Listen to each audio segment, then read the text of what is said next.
Salam, Bapak Ibu Saudara-saudaraku yang terkasih. Marilah kita persiapkan diri kita untuk memasuki renungan kita pada minggu ini, untuk Evangelium minggu tanggal 20 September 2020. Dan kita akan bicara tentang menyongsong parusia atau Maranatha dan menyikapi bencana alam.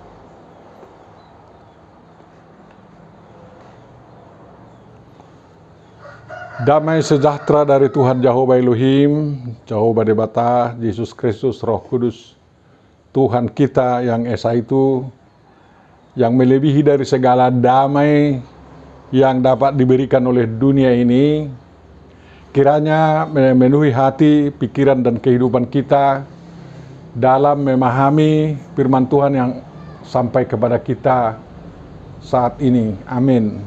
Mari kita berdoa. Bapa Surgawi dalam Yesus Kristus, terima kasih atas kesempatan ini.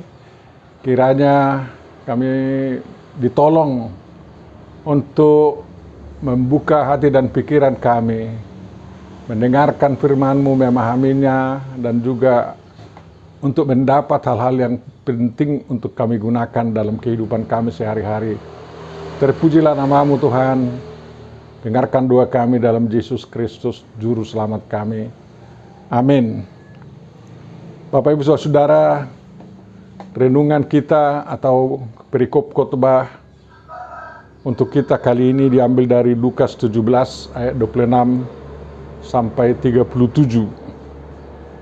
Dari sana kita akan belajar bagaimana menyongsong parusia Maranatha, kedatangan Tuhan Yesus kedua kalinya, dan menyikapi bencana-bencana atau tanda-tanda yang mendahului kedatangan Tuhan Yesus tersebut. Mari kita dengarkan firman Tuhan dari Lukas 17 ayat 26 sampai 37. Dan sama seperti terjadi pada zaman Nuh, demikian pula lah halnya kelak pada hari-hari anak manusia. Mereka makan dan minum, mereka kawin dan dikawinkan, sampai kepada hari Nuh masuk ke dalam bahtera. Lalu datanglah air bah dan membinasakan mereka semua. Demikian juga seperti yang terjadi di zaman Lot.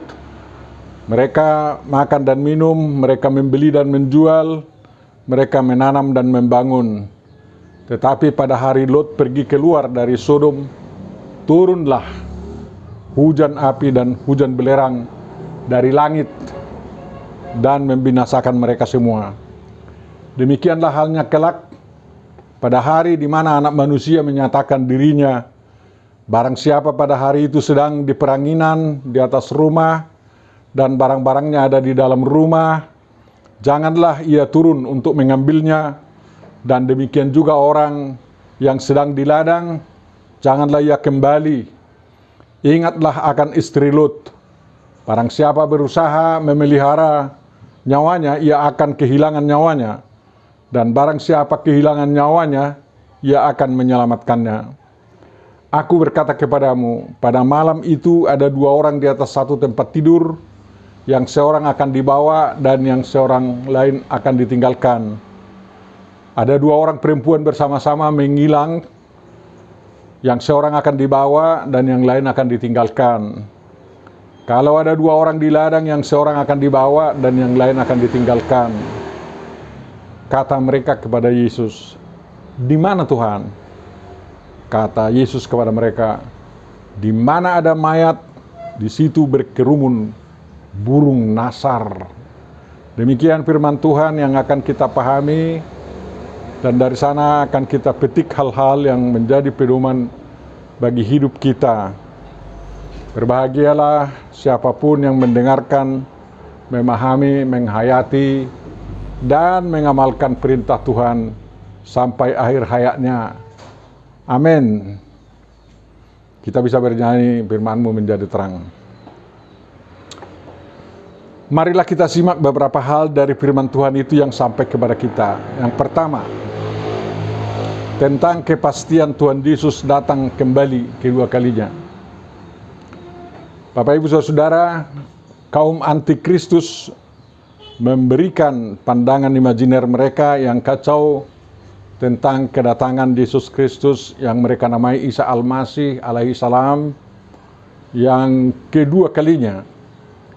Ada pihak mereka yang mengatakan bahwa Isa Al-Masih pasti tidak datang kembali karena dia sudah mati dan tidak bangkit, dan mayatnya diamankan oleh Allah di suatu tempat agar tidak diganggu oleh siapapun.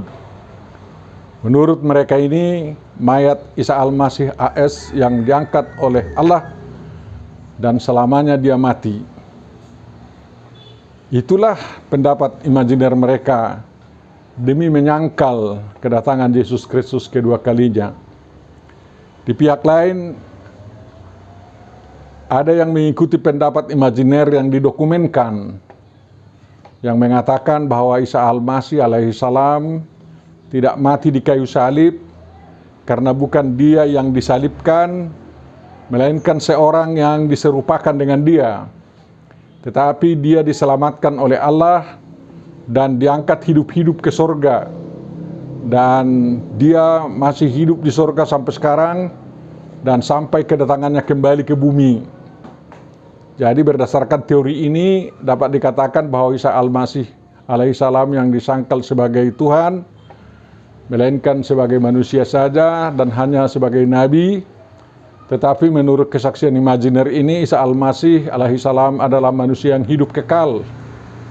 Padahal menurut mereka hanya Tuhan yang kekal. Jadi ada dua yang kekal.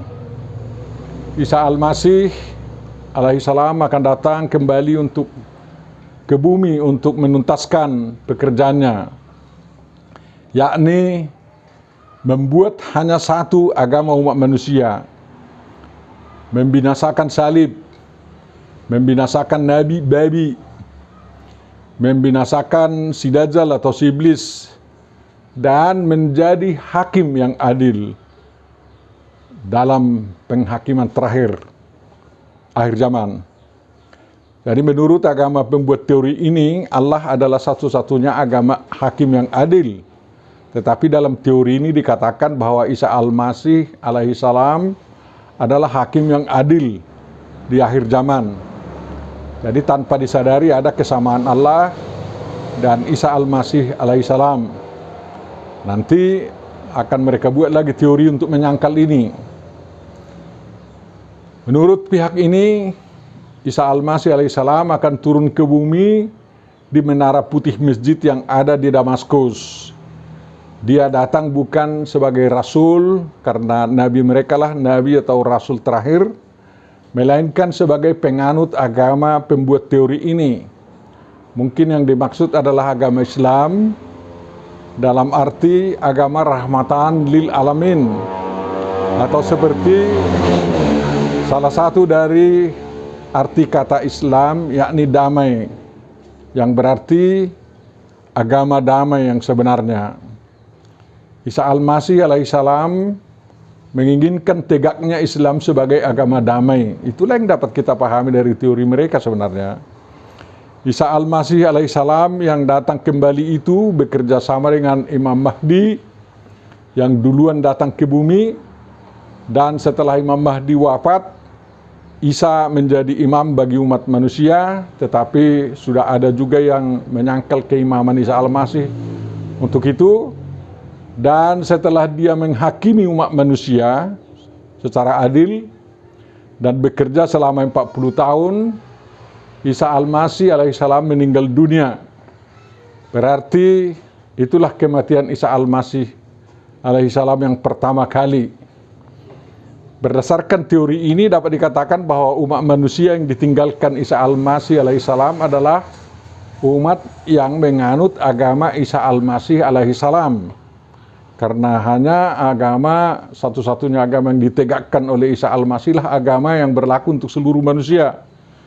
Dan bukan menganut agama para nabi pendahulunya. Itulah ending atau akhir dari kelanjutan penghakiman terakhir di akhir zaman. Sekarang ini ramai juga mereka menyangkal teori mereka ini, tetapi tanpa teori ini tentang akhir zaman dalam keagamaan mereka tidak jelas bagaimana. Mungkin akan atau sudah ada teologi baru mereka yang menyangkal teori mereka ini demi menghapus pengaruh Isa Al-Masih alaihissalam dalam kehidupan umat mereka. Sebenarnya mereka akan semakin baik apabila mereka menuntun umat mereka semakin hidup mengamalkan hal-hal yang semakin sesuai dengan ajaran Isa Al-Masih alaihissalam yang ada dalam kitab suci dan hadis mereka. Doa kita, mereka turut masuk ke surga kekal di zaman akhir yang kekal itu, karena sampai sekarang belum ada satu orang pun dari mereka yang masuk ke sana. Tapi kunci utama bagi mereka agar bisa masuk ke surga kekal adalah harus lebih percaya kepada ajaran Isa Al-Masih alaihissalam dibanding kepada ajaran para nabi lainnya yang sebelum dan sesudah Isa Al-Masih alaihissalam itu. Itulah pertarungan keimanan mereka sekarang ini. Tuhan Yesus Kristus memastikan bahwa akhir zaman atau akhirat eschatos pasti datang. Walaupun hanya Tuhan Jehovah Elohim atau diri Yesus sebagai Bapa yang tahu kapan waktunya akhirat itu akan terjadi. Sebagaimana dikatakan dalam Markus 13 ayat 22. Dan Matius 24. Sesudah akhir zaman akan ada zaman akhir, to eskhata, atau dikatakan dalam Matius 24 ayat 8, zaman baru, yakni zaman kekal selama-lamanya. Di zaman akhir itu ada neraka kekal dan surga kekal. Alkitab berbicara tentang langit dan bumi yang baru. Itu Yesaya 65 ayat 17, 66 ayat 22 untuk surga kekal itu. Di akhir zaman itu ada parusia atau kehadiran, kedatangan atau ketibaan Yesus Kristus. Atau Maranatha, Tuhan Yesus Kristus datang kembali.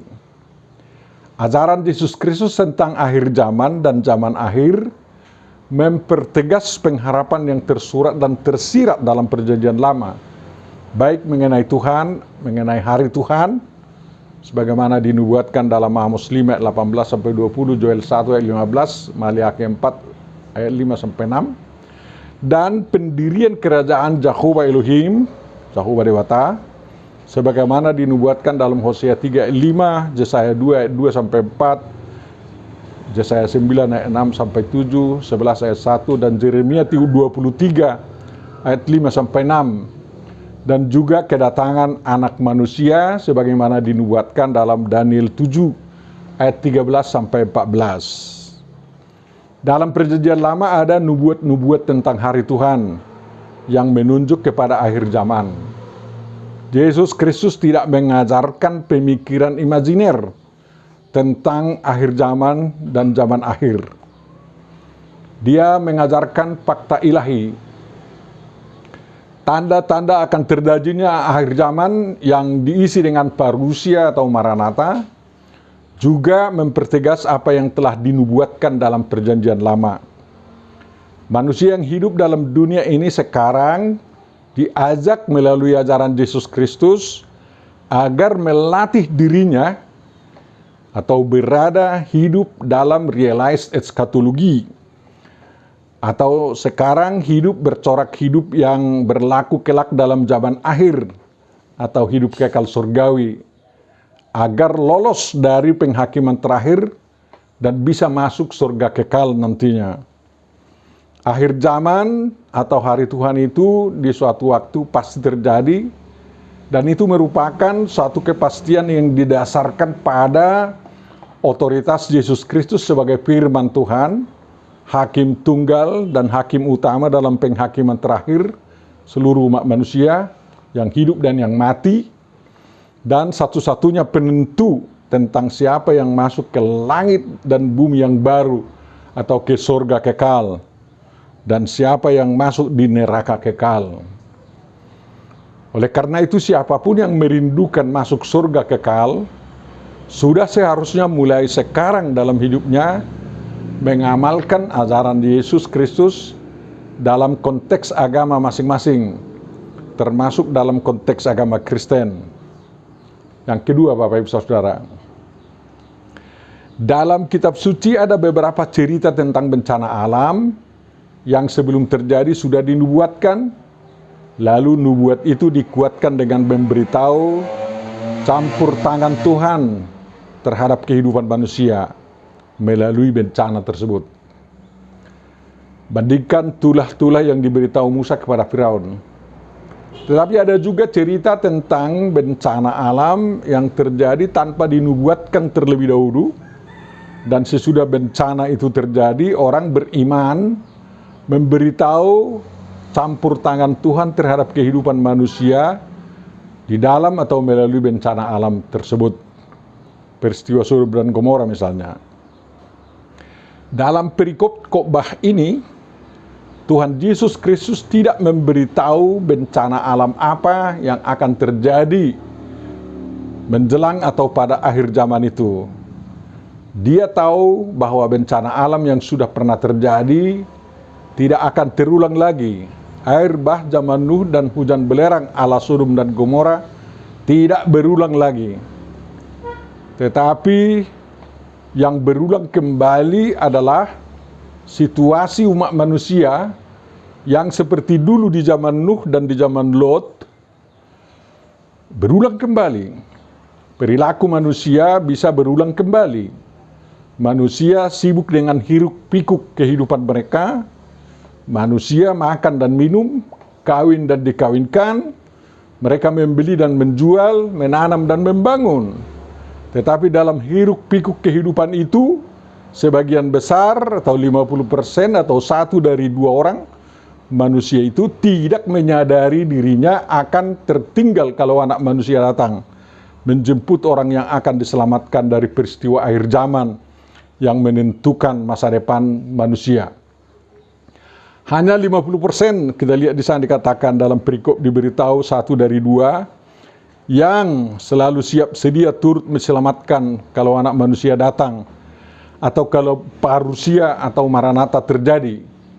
Mereka tidak tahu kapan mereka akan dijemput untuk selamat, tetapi yang mereka lakukan adalah selalu bersiap diri untuk ikut diselamatkan.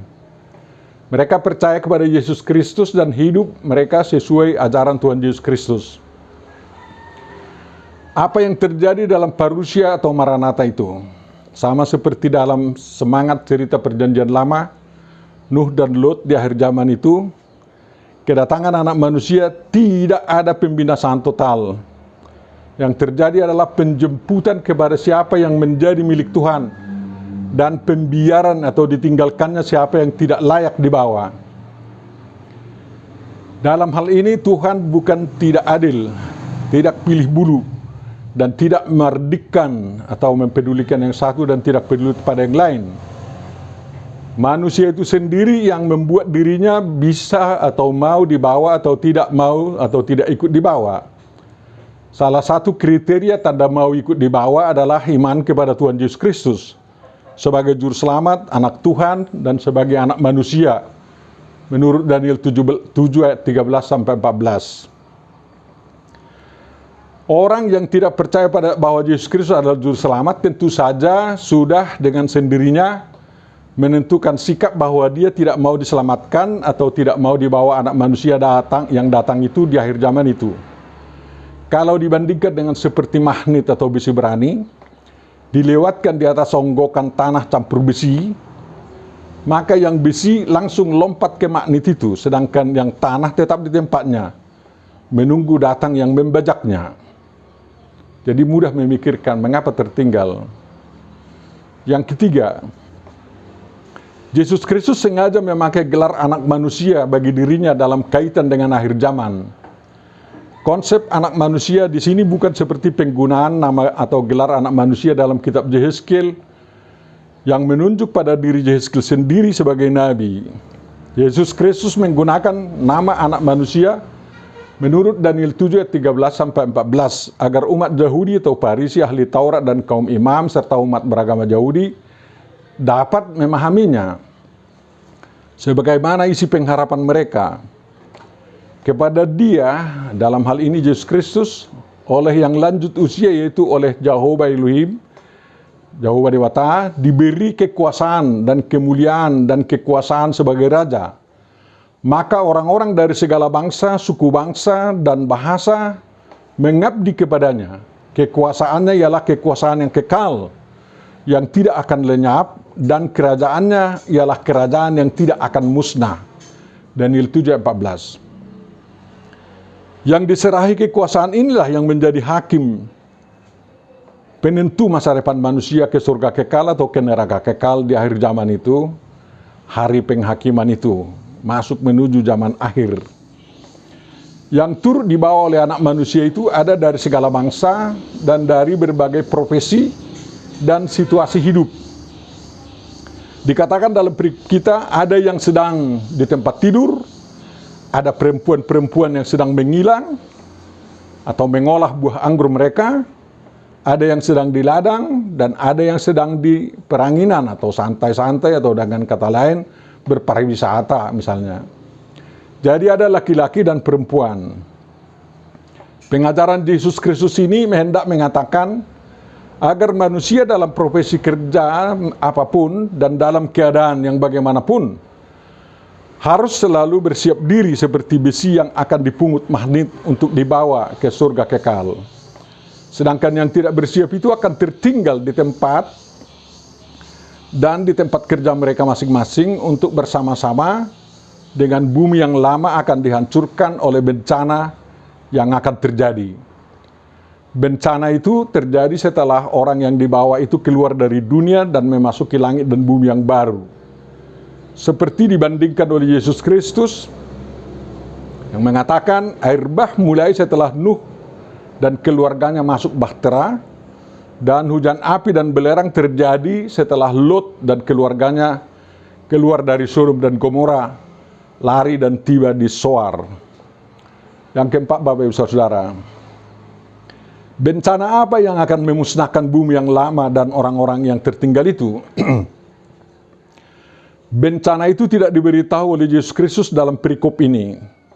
Tetapi dalam Matius 24 ayat 7 dikatakan, sebab bangsa akan bangkit melawan bangsa dan kerajaan melawan kerajaan. Akan ada kelaparan dan gempa bumi di berbagai tempat. Pengikut Yesus Kristus yang setia akan mengalami banyak penderitaan dari kelompok lain maupun dari para pengkhianat di kelompoknya sendiri. Bandingkan Matius 24 ayat 8 sampai 12. Yang bertahan sampai akhir akan selamat dan giat memberitakan Injil kepada semua kerajaan dan semua bangsa. Ada dua kemungkinan tentang bencana ini. Pertama, bencana alam yang bukan seperti bencana alam yang sudah pernah terjadi. Kedua, bencana buatan manusia sendiri. Menurut Alkitab, hanya bencana air bah yang memusnahkan seluruh ciptaan yang mati karena tenggelam di air, kecuali Nuh, keluarganya dan hewan-hewan yang dimasukkan ke bahtera. Yang lain-lainnya hanya berupa bencana lokal seperti bencana yang menimpa Sodom dan Gomora, bencana gempa bumi, tulah-tulah di Mesir di zaman Musa misalnya.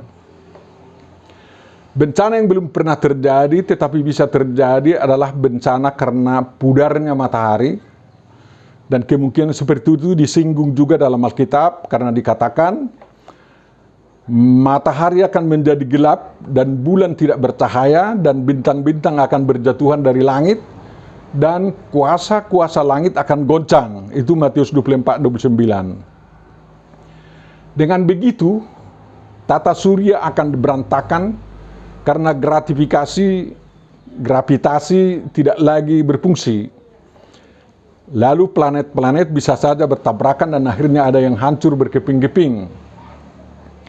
Bisa saja bumi menjadi terbakar terus sehingga tergambarkan sebagai neraka.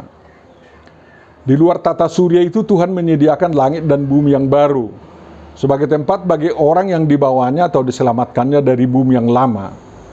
Tetapi hal ini hanya kemungkinan saja, bukan yang diwahyukan Tuhan seperti itu kepada saya. Namun menurut kajian ilmu pengetahuan modern, hal seperti itu dapat diduga terjadi. bencana buatan manusia saja terjadi sebagai tindak lanjut, ya bisa terjadi sebagai tindak lanjut daripada perlombaan pembuatan senjata pemusnah seperti senjata nuklir yang sedang giat-giatnya dilakukan oleh negara-negara kaya dengan dalih untuk menjaga keamanan negaranya. Padahal ada juga senjata yang dapat meledakkan senjata nuklir itu ketika masih berada di pangkalannya sebelum ditembakkan, sehingga senjata itu memakan tuannya. Dan kalau sempat terjadi perang nuklir, maka pemusnahan massal akan terjadi. Mungkin hanya orang yang sempat lari berlindung ke bunker anti nuklir yang bisa selamat. Tetapi seluruh permukaan bumi akan terkontaminasi dan terbakar. Tidak bisa lagi ditempati untuk hidup normal. Orang yang sungguh-sungguh selamat adalah orang yang dijemput Tuhan dan dibawa keluar bumi sebelum terjadi perang nuklir itu. Metode Tuhan untuk menjemput orang yang menjadi miliknya tidak usah dibahas di sini, karena semuanya nanti hanya sebagai omongan gombal saja. Tetapi mungkin saja Tuhan menggerakkan hati orang untuk membangun pesawat angkasa luar untuk membawa manusia pilihannya keluar dari bumi sebelum bencana itu terjadi. Tuhan Maha Tahu untuk menggunakan metode dan cara penyelamatan orang-orangnya. Tentu saja siapa yang bersiap selamat, itulah yang selamat.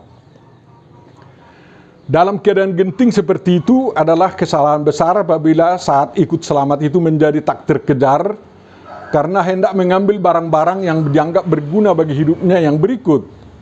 Orang yang hendak mengambil barang kebutuhannya itu adalah orang-orang yang tidak yakin tentang pemeliharaan hidupnya bila berada dalam naungan dan pemeliharaan oleh Tuhan. Hitungan detik dia bisa kehilangan kesempatan untuk selamat.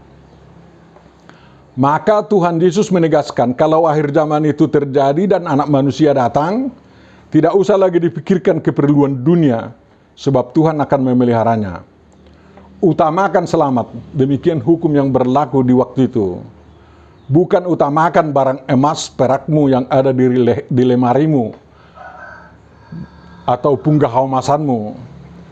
Yang terpenting adalah bersama Tuhan, lekat pada Tuhan, sampai tiba di langit dan bumi yang baru, surga kekal yang dijanjikan. Selamat bersiap Bapak Ibu Saudara untuk terus menyongsong kehadiran dan ketibaan Tuhan Yesus Kristus.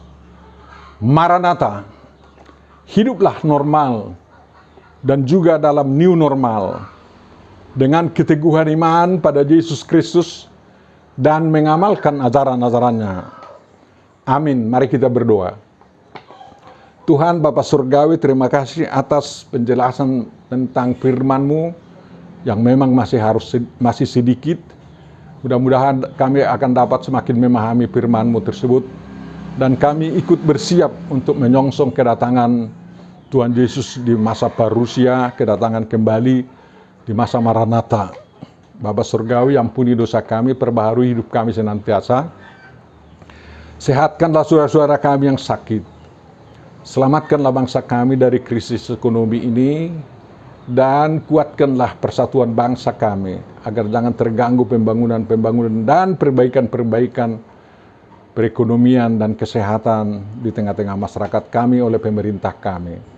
Bapa Surgawi, persatukan juga seluruh umat-Mu, umat Kristiani, terutama umat Protestan yang sangat terpecah-pecah itu, agar bisa mengumpulkan atau menyatukan kekuatannya dalam rangka membangun kemanusiaan. Terima kasih Tuhan, sempurnakanlah doa kami ini, kami memohon dan kabulkanlah di dalam Yesus Kristus Tuhan dan Juru Selamat kami. Amin.